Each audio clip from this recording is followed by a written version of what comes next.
Welcome to the Idaho Fishing Report. Whether you are planning just a couple of hours or a full weekend of fishing, this is your one-stop place for all the information you need to plan your trip. It's all right here, from weather forecasts and reservoir levels to the latest stocking reports and expert advice. And now, the host of Idaho Fishing Report, Jeff Cullers. Well, welcome to the Good Boy Studios. I am Jeff Cullers, and this is the Idaho Fishing Report. And that's right, we're coming to you from the Good Boy Studio. Finally got this thing wrapped up. Love it, very professional here. So thank you all for your support and making this so that we can continue to make this show a success. Going to change it up a little bit this year how we do it.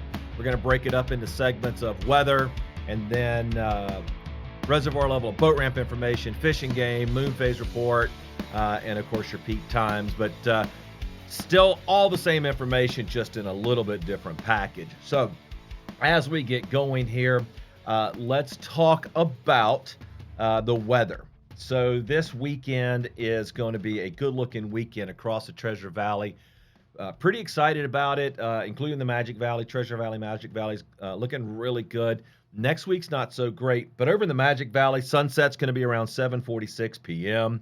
It's going to be sunny on Friday, partly cloudy on Saturday, mostly cloudy on Sunday. So it's going to get progressively a little bit less sunny, but temperatures in the upper 40s, lower 50s. A little bit of wind, 10 miles an hour over in the Magic Valley, not too terribly bad. Can't say the same thing for the wind over in the Treasure Valley.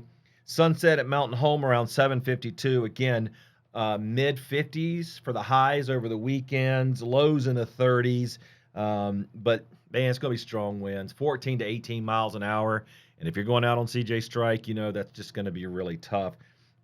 The rains do roll in for the first part of the week. Showers starting on Monday, about a 50 to 55% chance. Still going to have those winds. Wednesday is going to be really bad, 22 mile an hour winds. That's definitely a day that you don't want to be out. All right, Boise, sunset around 7:53. Same thing, mid to upper 50s through the weekend. Sunny to mostly cloudy. Again, winds 15 miles an hour. And same thing on Wednesday, except no rain over here on the second part of the week. Showers on Monday, and then after that, it really kind of dries up. But strong winds again on Wednesday. Cascade, sunset around 7:52. Again, mostly sunny to mostly cloudy through the weekend. Highs in the upper 30s, lower 40s. I mean, it's Cascade, it's March. What do you expect? And then snow rolls in on Monday. Yes, snow rolls in on Monday. And so that's really going to kind of wipe that out. Thursday doesn't look too bad, mostly cloudy with a high of 36. Now, over in the Snake River area, sunset will be around 7:56 Mountain Time. It would be 6:56 local time. But we're going to see highs in the upper 40s, lower 50s through the weekend, sunny to cloudy, same deal, but very soft winds, 5 miles an hour. Monday and through Wednesday, you're going to see rain, and then partly cloudy on Thursday. And that is your weather report for the southern Idaho area. All right, it is time for our hot tip of the week, presented by Tightlines208.com. Joining us as he does each and every week, owner and creator of Tightlines 208, Jordan Rodriguez. Jordan, how are you? I'm doing great, Jeff. What about you?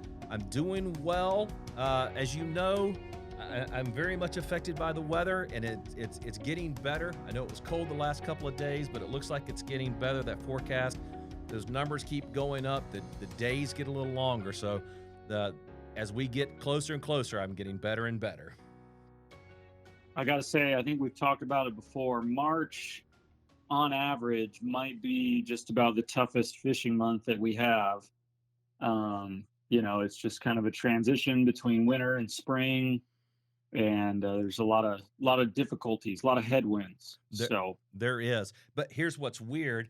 I was talking to one of my coworkers this week, and they talk about how they killed it at CJ Strike for crappie last weekend. So go figure. Wow.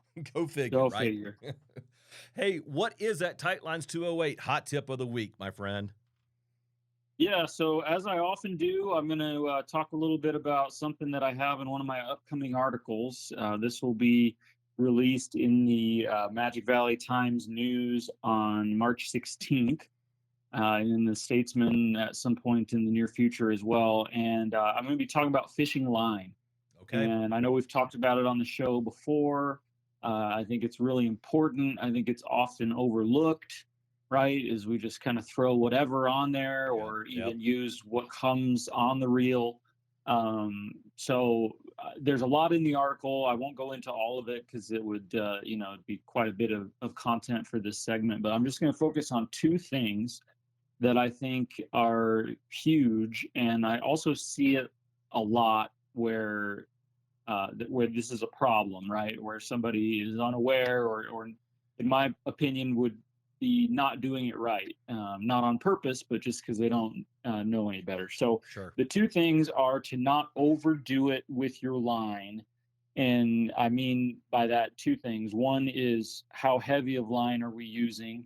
And two, how much of line are we using?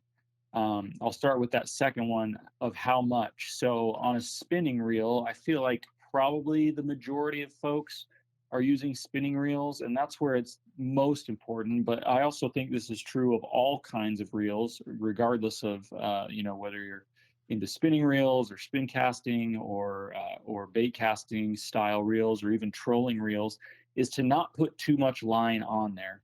My general rule is about 75, maybe 80% full. And the reason being is if you fill that thing all the way up to capacity, which by the way, I've seen done many, many times, even by, I have the guys at Cabela's do it for me. Right. And it's, full like to 100% or even over 100% full. And just having too much line on there just leads to problems, things like backlashes, things like the line, what I call jumping the spool and getting in kind of behind the gears on a spinning reel. Just wanting to jump off and have too much line spilling out as you're making your casts.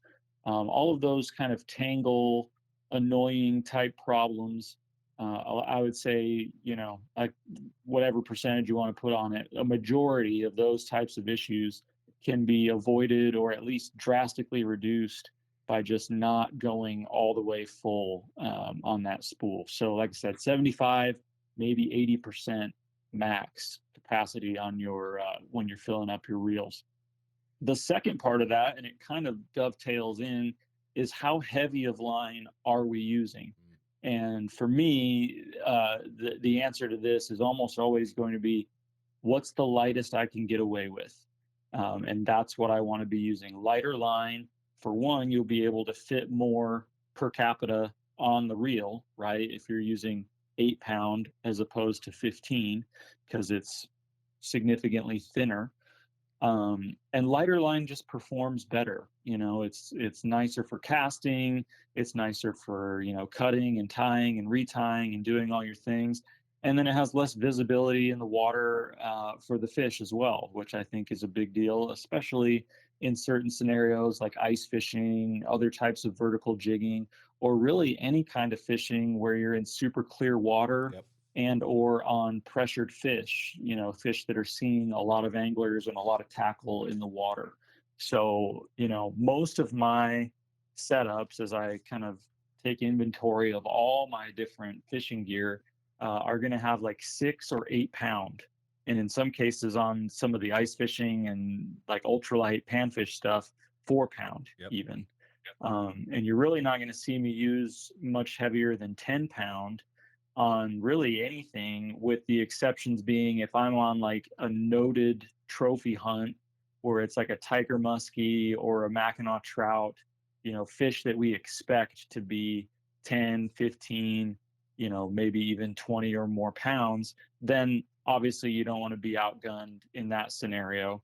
And also certain bass setups, like on flipping and pitching, bait caster rods, you're going to be using heavier braided line and probably a short fluorocarbon leader that's maybe in like the 15 or even 20 pound class, just because those fishing applications, you're intending to throw into some pretty heavy cover, weeds, trees, all that type of stuff. And so it's not really for the fish, it's for battling the cover and also being able to pull those fish out very quickly so that they don't get hung up in the, in the stuff. So that's a quick overview. Lots more information in the article if you want to check that out. But those are two things that I just see over and over and over again. When I work with people in classes or lessons and they say, hey, check out my gear here. And it's like, well, first thing I'm going to do is take off this 15-pound mono Right. on your 6-foot, medium kind of all species rig. And we're going to do something more like 6 or 8. And just making that one adjustment, I think, just makes a world of difference for all kinds of things related to fishing performance, whether that's casting, whether that's having fewer issues with your line, whether that's catching more fish, kind of all of the above.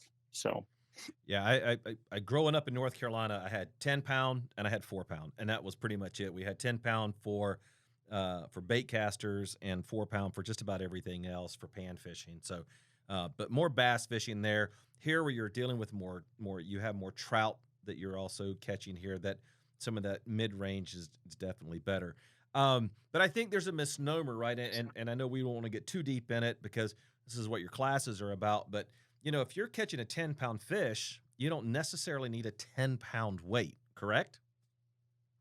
Absolutely, yeah. 10-pound test, yeah. So the test is what it's basically rated for, like at maximum strain. So if you had 10 pounds of pressure on a 10-pound line, then you'd be potentially in trouble. However, as you're fighting fish, first of all, people need to understand, like, a 10-pound anything in Idaho waters is, unless we're talking like sturgeon, is pretty rare. Right. So it's not every day that you're going to be encountering these trophy class fish to begin with. More of it is going to be, these 1 and 2 and 3-pound fish that you have no problem landing on 6 or 8-pound line. The other thing is that a very heavy fish can be landed on much, much, much lighter line than what it's quote unquote rated for.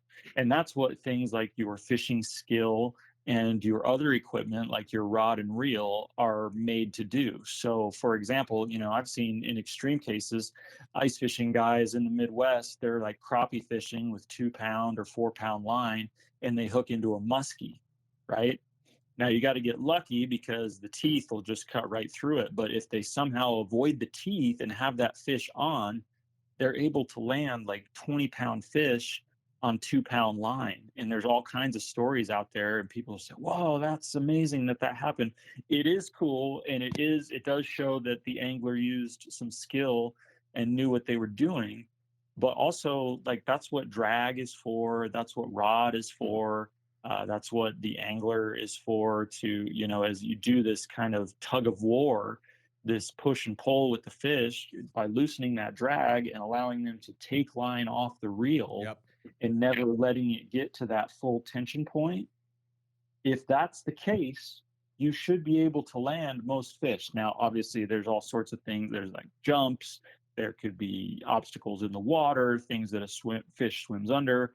All of those things are obstacles that we may have to navigate. But by and large, if you do it right, you should still be able to land many fish, probably not all, but many, maybe even most, depending on where you're fishing, on lighter line than what the fish actually weighs, on the rare occasion where you get one that's that big. And that is the art of fishing, isn't it?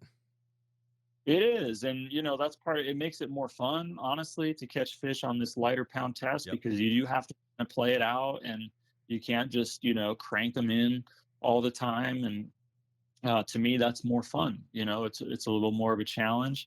And I do think things like your bite ratios and things go up when you're using lighter line that's not as visible in the water, and it's just, more enjoyable to fish with. So think about that as you're getting your gear set up for the coming year.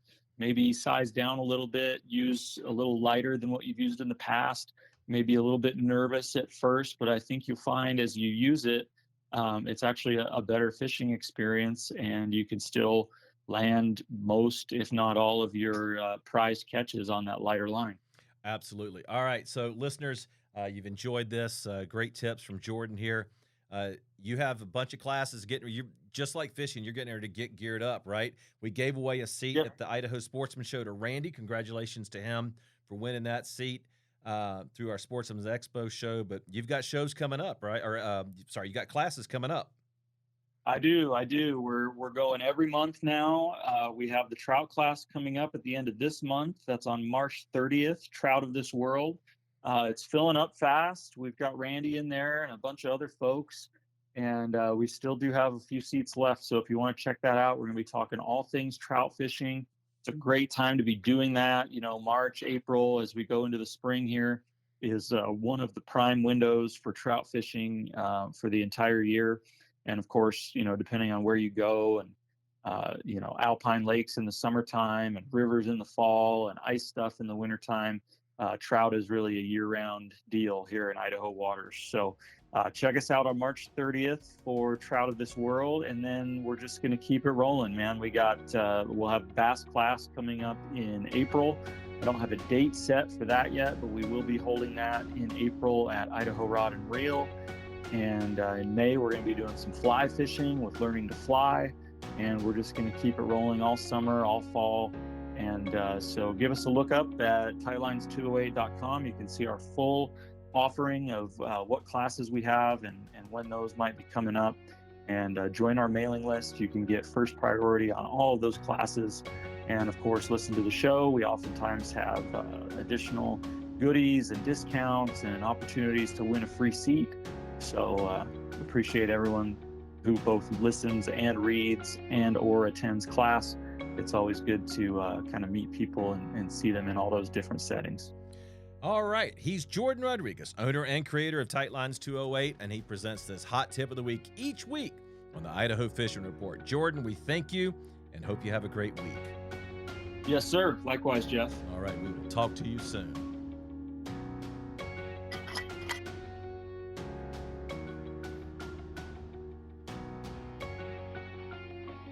Do you want to be part of the show? Email us with questions or your fishing report from your last trip.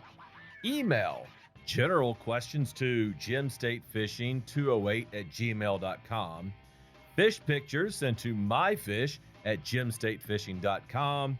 And viewer questions to questions@gemstatefishing.com.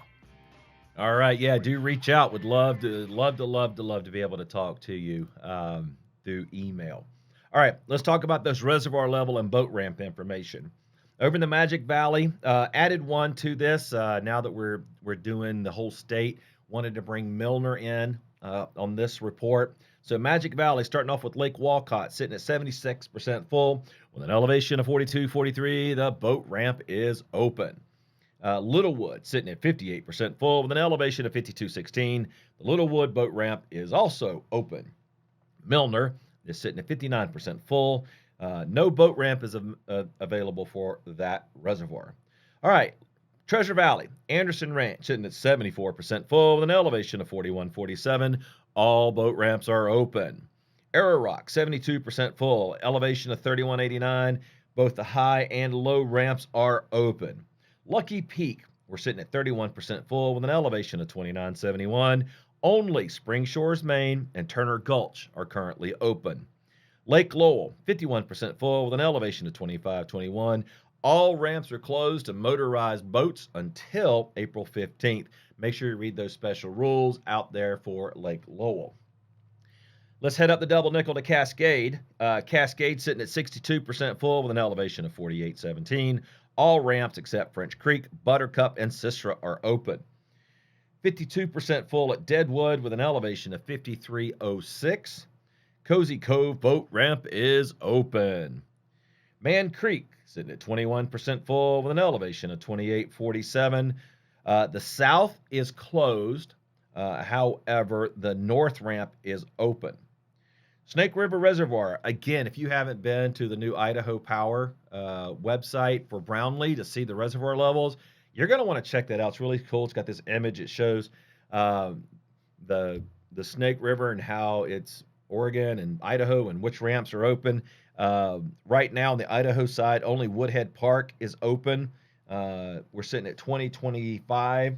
Something else that they're letting us know this year, which is really cool, is how much usable water depth in feet at the ramp there are. And at Woodhead, currently, there's 2 feet of usable ramp.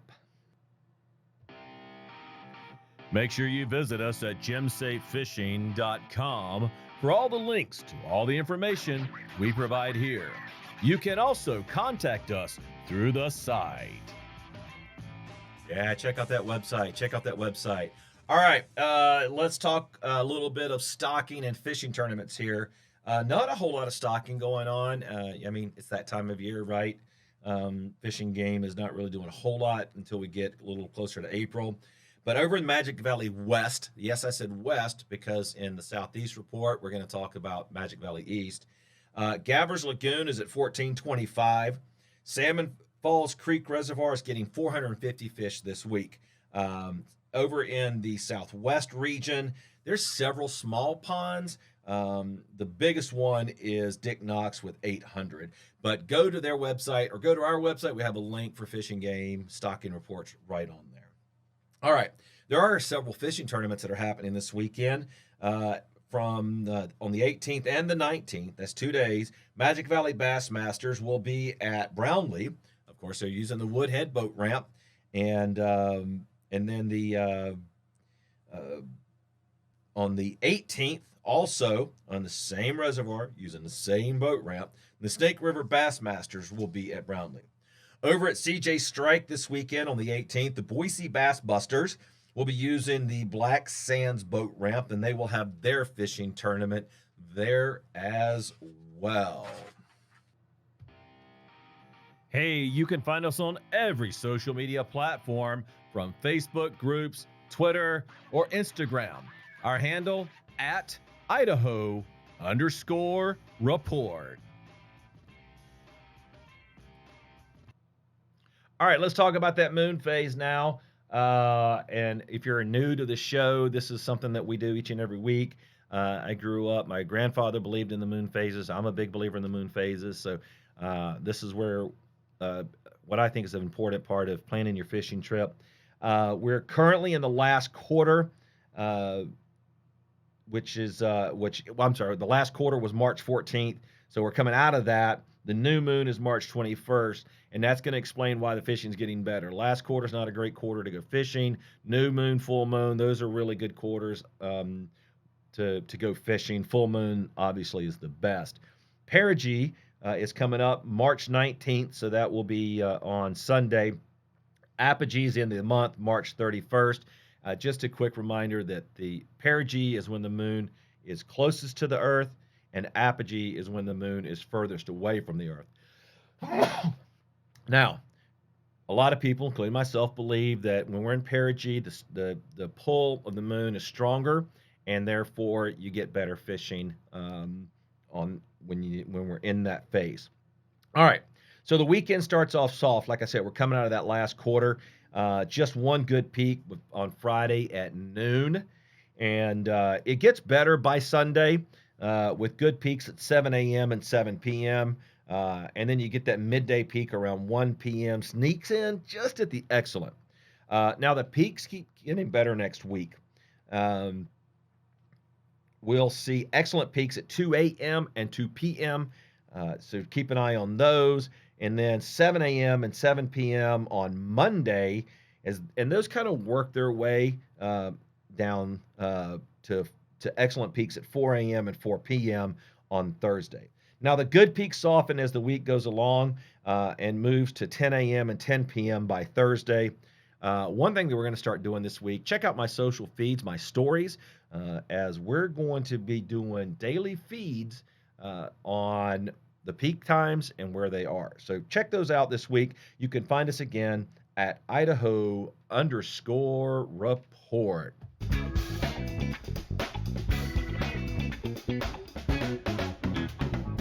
Man, I love that riff. All right, it's time and you should love it too, because it's time for that grade. What is my grade for this weekend? Hey, it's a B. I give the weekend a B. Sunday, man, keep an eye on that weather. Maybe a soft A on Sunday, A minus. I think that it could actually be a pretty decent Sunday. So keep an eye on that as well. Now, another thing you will keep an eye on is that weather. Right now, I'm having to give the rest of the week, so Monday through Thursday, a C. I just don't think it's going to be great because of the wind, the rain. If that gets better, if the weather improves as we go through the weekend and into next week, that could really turn into an A because the peak fishing time, the fishing times are going to be great.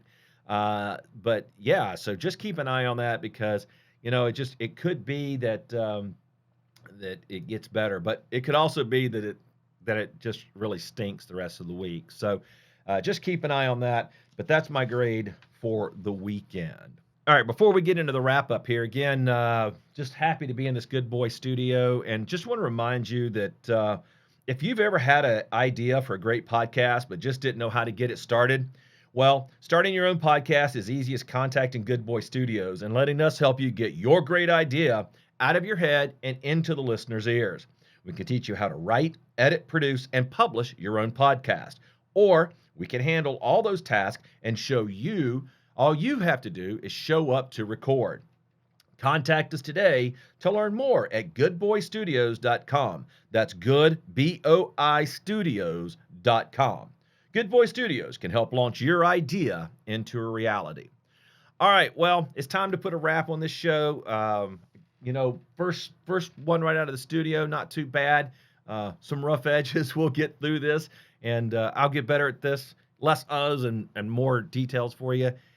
I hope you've enjoyed this, and check out my other two podcasts that we have dropping right after this one. We have the Southeastern Idaho Report, which covers Stanley, Pocatello, Idaho Falls, all the way up to Henry's Lake. And then we have Northern, which covers from Riggins North. So that's going to get you Dorshack, Coeur d'Alene, Lake Pendor, all those lakes up in the northern panhandle. So check those out. And then again, to remind you that you want to make sure you check us at Idaho_report for our daily stories that'll tell you those peak times, and we look forward to having you there. Thanks for coming along. Thanks to our sponsors, Jordan, and you, our listener. You make it possible. I'm Jeff Cullers, and we'll see you on the water. We would like to thank you for listening to the Idaho Fishing Report. You can find us at gemstatefishing.com. Also, connect with us on Facebook, Instagram, and Twitter. You can also find us on YouTube. Make sure you subscribe and give us a like. Thanks to our sponsors, guests, and experts, but especially you, our listener, for making this show possible.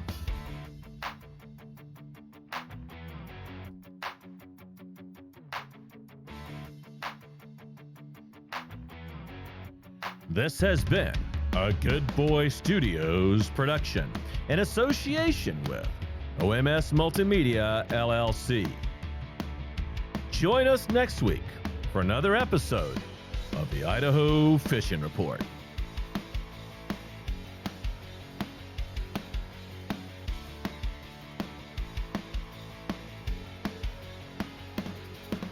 This show is the property of Old Man Studios, LLC, and may not be reproduced, rebroadcast, or retransmitted without the express written consent of Old Man Studios, LLC.